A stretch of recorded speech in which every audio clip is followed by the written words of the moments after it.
Hey Royals, in this lesson we're going to continue our investigation of projectile motion. In fact, in our last lesson we looked at how to actually go ahead and calculate objects that are flying through the air and where they would land if I launched them off of a cliff or whatever it was.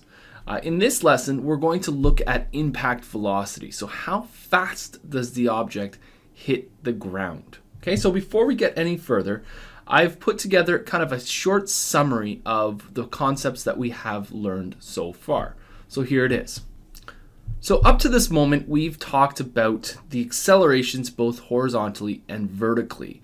And we're going to look at the implications of exactly what happens due to the fact that our accelerations are the way they are. Okay, so in the horizontal direction, we talked about the fact that there is no external forces acting on the object. We're assuming that air resistance is 0, which means that the object will not speed up or slow down in the horizontal direction, which means that the acceleration horizontally or in the x direction is 0. So what's the implications of that? Well, if I look at my velocity equation tells me that the final velocity in the x direction is equal to the initial velocity in the x direction added with the acceleration multiplied by the time that I allow that acceleration to occur. Well, if the acceleration is 0, and that means that this term right here is 0 meters a second squared, that tells us that the final velocity in the x direction should be equal to the initial velocity in the x direction. Now that's important. Now what does that mean in terms of our y direction? If we try that same approach in the y direction, it tells us that the final velocity in the y direction is equal to, well, the initial velocity in the y direction added with this acceleration in the y direction multiplied by the time. So how long I allow the acceleration to occur. Well, the same idea can't be applied here because my acceleration is not 0. So realistically, the velocity should increase, and that makes total sense. If I had an object like my little Scottish man here and I dropped him, he's going to accelerate as he falls towards the surface of Earth. Now, this acceleration of 9.8 meters per second squared down only applies for objects that are close to the surface of Earth. And we'll talk about what we mean by that in a future lesson when we start talking about the forces of gravity outside of Earth or, at a very high altitude. Okay, so this is the implications that we have in terms of our velocity in the y direction.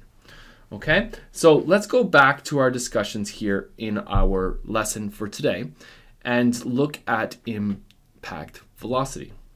So I've prepared a review question based off of our discussions in our previous lesson of objects that travel horizontally. And in this problem, I have a dog that is running at full speed off the end of a dock. And believe it or not, this is a real competition where dogs jump for the furthest distance. So I'm going to encourage you to pause the video, try this problem on your own based off of what we know from our little summary we just had and our discussions in our previous lesson. And when you're done it, or if you need some help, come on back.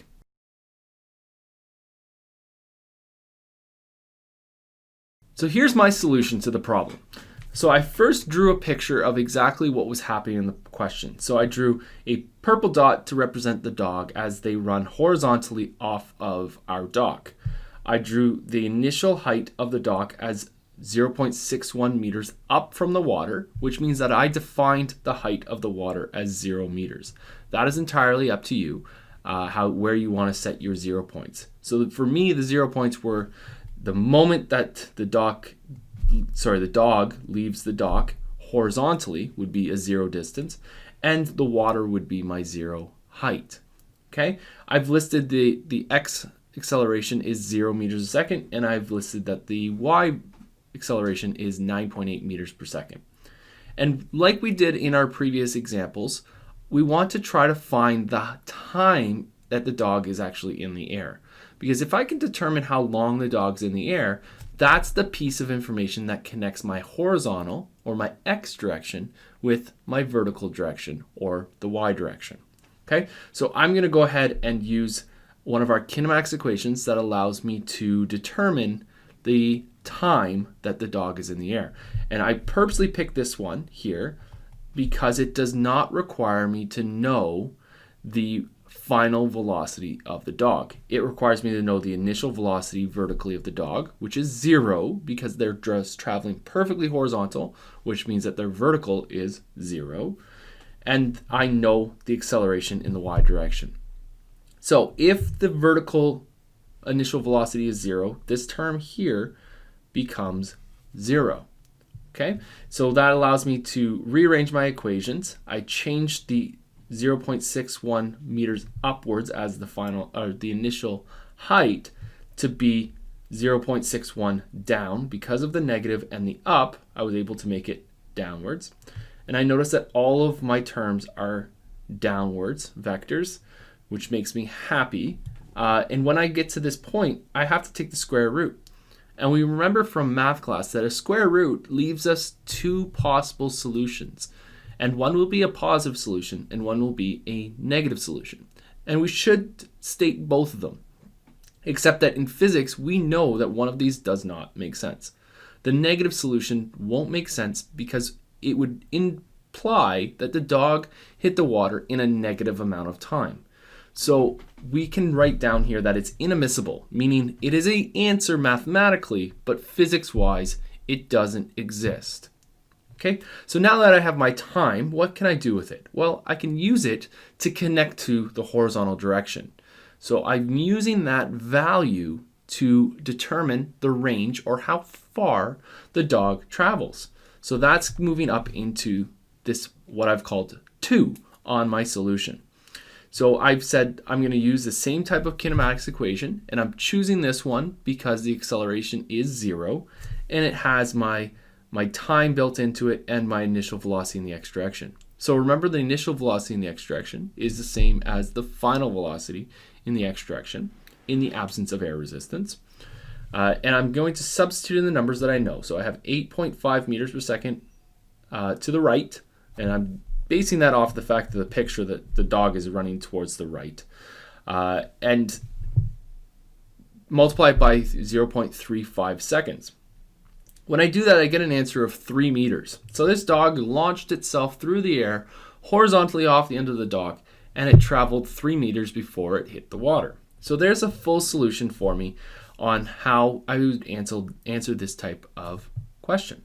Okay, so what can we do to help us with determining how fast the object hits the water?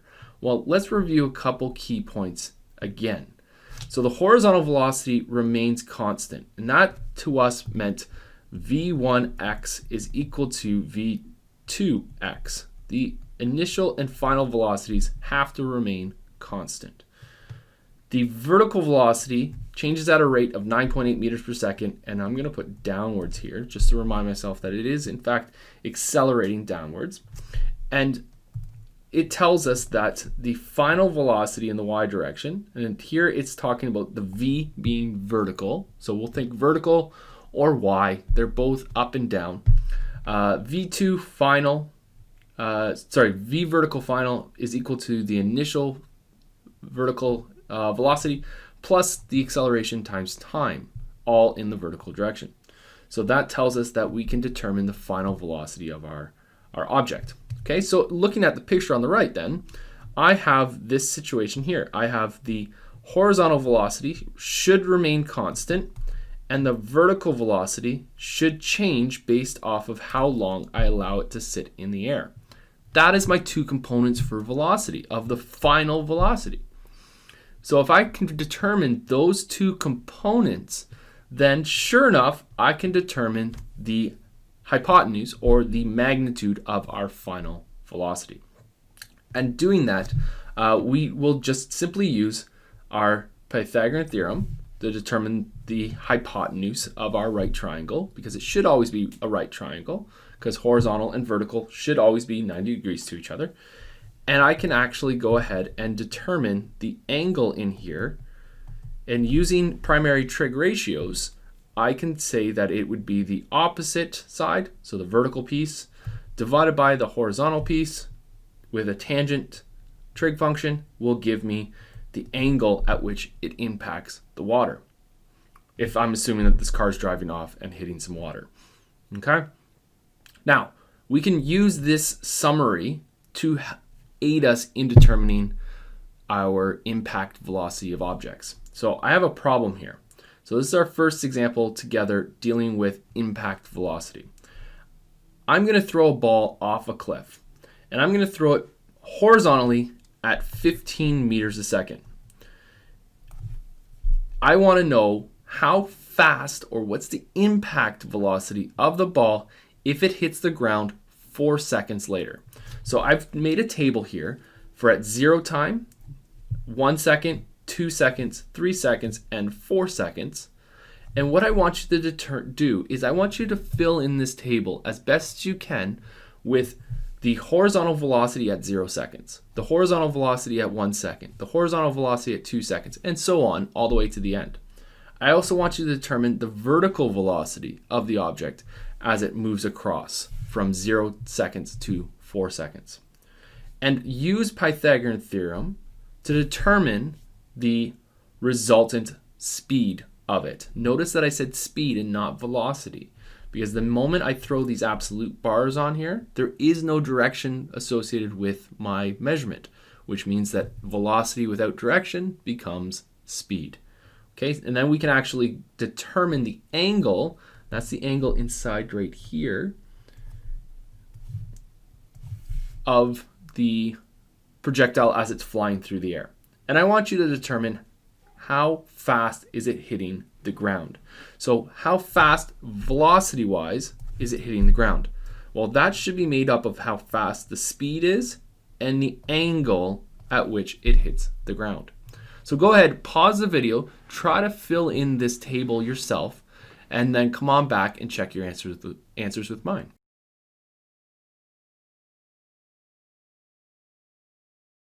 All right, welcome back. So this is the table that I came up with. So since there is no acceleration in the x direction, all of my horizontal direction velocities will be 15 meters a second. And this is because v1x is equal to v2x, and we'll just call that vx as the constant velocity in the x direction. Okay, the vertical, what I did with the vertical was the fact that I know that the vertical velocity in the y direction, I'll use this as y, I'll change these all to y here. I know that the y direction's velocity is made up of the initial y direction plus the acceleration due to gravity. So that acceleration is 9.8 meters a second squared, and it's downwards, and it's multiplied by t. Well, the initial velocity, because I'm throwing it horizontally off a cliff, there is no vertical component to that. It just simply goes straight horizontally, which means that initially it's 0. And I calculated these red times based off of, the red velocities based off of the fact that I substituted in a time of 1 or 2 or 3 or 4 for delta t. Okay, so that's how I came up with my red numbers. Now the resultant, how did I come up with the resultant speed? Well, the resultant speed comes from the fact that v2, remember the magnitude of v2 is equal to the square root of vx squared plus v2y squared. And that, if we remember, is just basically the hypotenuse of these triangles, because this is vx and this is v2y. This is v2y and this is vx. This is vx, and these are all little vectors, so we'll draw little vectors on them. And v2y, right? So as we can see there, the velocity in the y direction is just simply getting larger, but the x component doesn't change. And so when I find the hypotenuse, it's still going to be the same equation every time because I still have a right triangle. So the resultant speeds I was able to calculate based off of this Pythagorean theorem. Now the angle, we calculated the angle by tan theta of v2y magnitude. So the speed in the y direction divided by the speed in the x direction. And that's always the angle relative to where I'm starting. So those were the angles that we drew here in red. Okay, so I calculated the angles below the horizontal. Now, what do I report as my impact velocity? Well, the impact velocity requires a magnitude, and we know that at 4 seconds, the magnitude was 42 meters a second, and its direction is going to be horizontal, right? I'm looking here. Horizontal 69 degrees downwards. And that comes from our angle there. So this would be my answer to this first example. I would know that the ball, after flying through the air for 4 seconds, will be traveling at 42 meters a second, 69 degrees below the horizontal. Okay, so let's go ahead and try a problem together.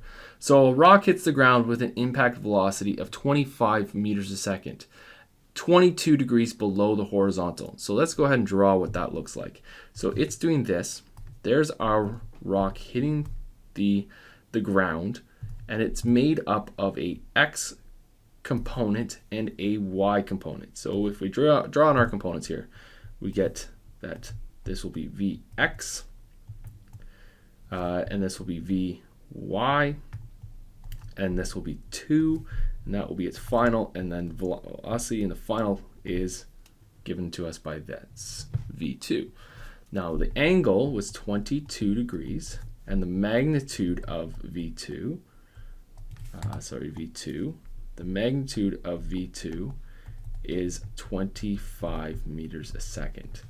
Now what do we want to do here? We want to find the horizontal final velocity, and we want to find the ball's vertical velocity at impact. So remember, V1x is going to be the same as V2x, which is we're just going to call Vx. And that's because, again, there is no acceleration in the x direction. So if I can determine the x component of this final velocity, then I know its velocity at any time in the x direction. Okay, so let's go ahead and find the x component first. So we'll find the horizontal.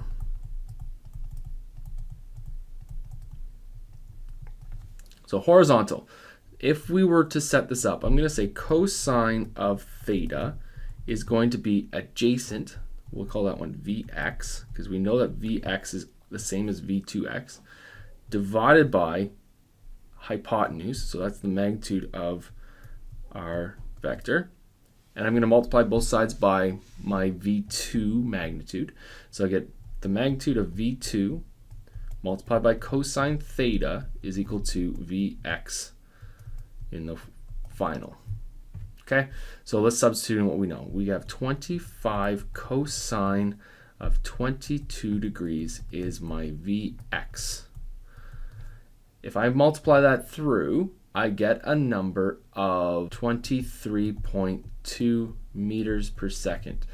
And that is my x component of the velocity.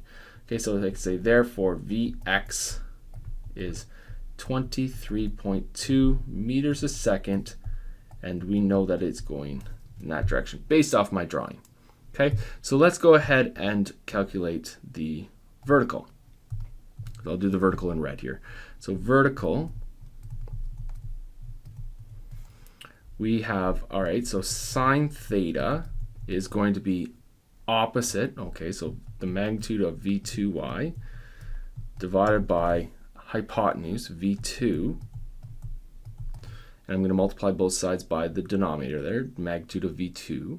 So I have V2 sine theta is equal to V2y, and we'll substitute in the values. We have 25 sine of 22 is equal to V2y, and that's a magnitude. And if I work that through, I get 9.37 meters a second as the speed as it hits the ground. But we can make that a velocity. Therefore, V2y is 9.37 meters a second, and we know that it's going to be downwards because it's influenced by gravity. Okay, so we now know the components of the ball's velocity as it hits the ground, or rock in this case. Okay, so let's go on to the third example. The third example says a ball is thrown horizontally at 12 meters a second forward off of a cliff, a 5-meter tall cliff. Well, I'm going to make it a 50-meter tall cliff. No, we'll leave it as 5. We'll leave it as 5.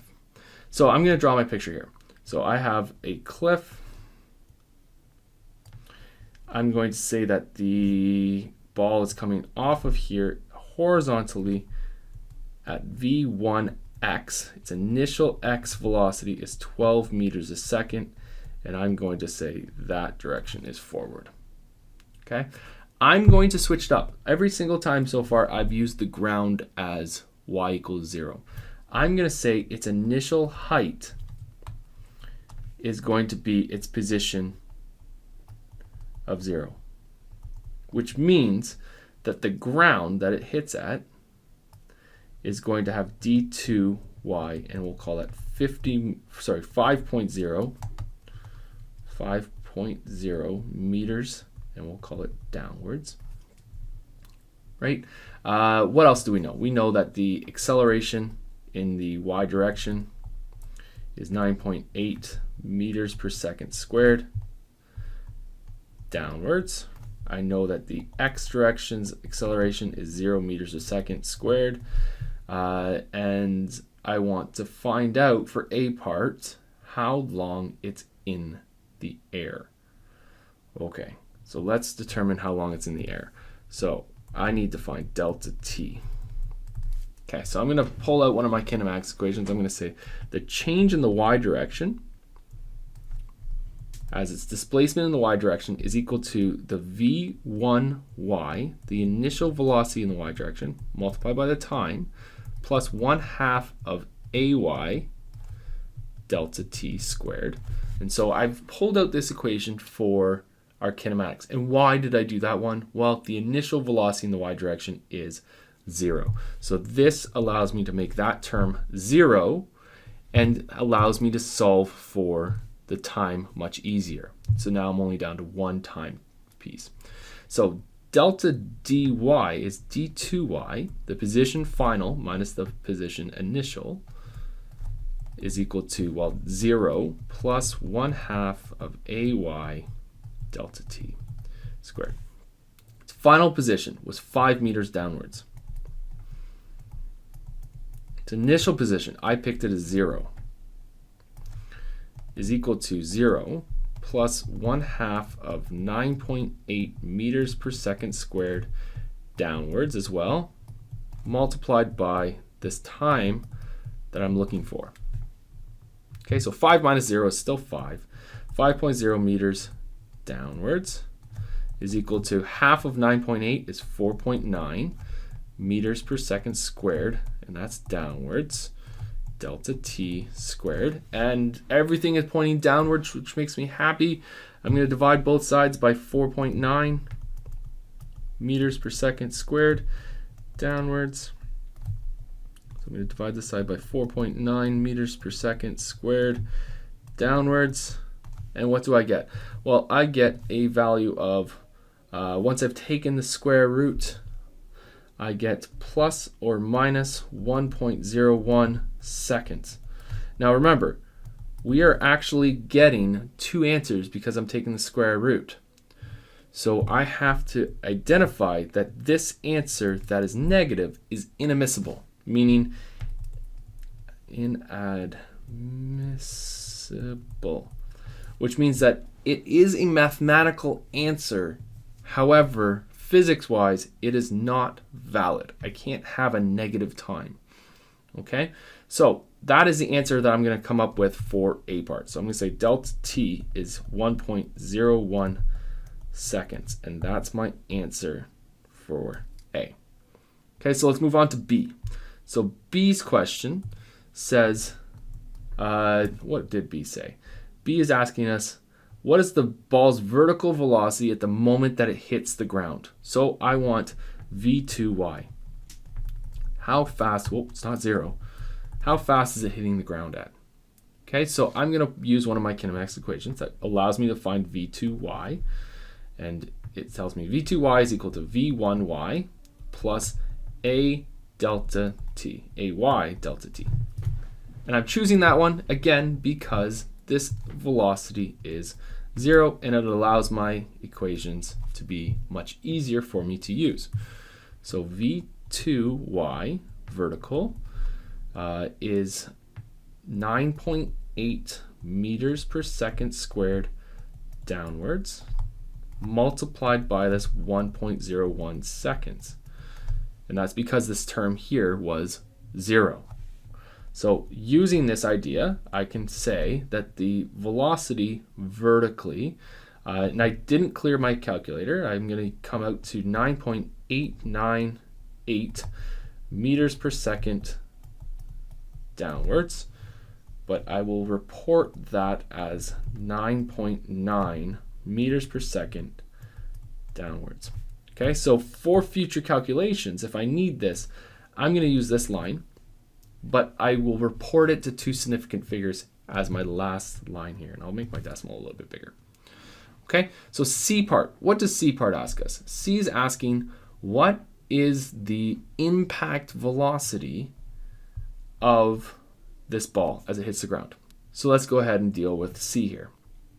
So C, I'll do that one in blue. It wants V2. I want to know what is the final impact velocity. So I'm going to draw quickly a picture of what's happening here. I have a ball being thrown, and it's going to come and hit the ground, and it's going to have a horizontal component, which we'll call V2x, and it's going to have a vertical component, and I'll draw that one, I guess, in red, which is going to be what we'll call V2y, and overall we want this piece here. We want V2, right? We want V2. So we know that V2x is the same as V1x, so we'll just call it Vx, right? So for this, I'm only going to call it Vx because horizontally there is no acceleration, which means that my velocities horizontally don't change. Okay, so I'm only going to use Vx. I need to find out this angle right here as well because that's part of a vector. I need a direction to it. So if I'm going to try to find the components of this thing, I'm going to say V2 magnitude is equal to Vx magnitude plus V2y magnitude. That's using Pythagorean's theorem squared. And I'm going to then go with the square root of it. V2, speed that it hits the ground, that's the hypotenuse, is the square root of Vx squared plus V2y squared. And let's go ahead and substitute in our values now. And we get that the x component was 12, right? So it was 12.0 meters a second because that's how fast I threw it off the cliff. The vertical, we found that in B part, was 9.898. So 9.898 meters a second, and I'll square that. If I take the square root of this value, I get a number of 15.6 meters a second. Okay, so that gives me the speed. I want the angle as well. So I'm going to say tangent theta is going to be opposite, so the speed in the vertical direction divided by the adjacent, the speed in the x direction. And if we substitute in our values, theta, and I'll just draw a line here so that we can see that we are actually working on two different problems here. So I have 9.898 meters a second divided by 12.0 meters a second. And if we work out tan of that, tan inverse of that, I get an answer of 40 degrees. So that tells me that my impact velocity, V2, is then going to be 15.6 meters a second, horizontally 40 degrees below, or sorry, downwards, right? So I start out in this direction, I rotate by 40 degrees towards the downwards direction. So there's my answer for C part. So now I can actually identify how fast objects are going to hit the ground under the influence of just simply gravity. So again, if you have any questions about anything we've done in this lesson, please don't hesitate to reach out to me.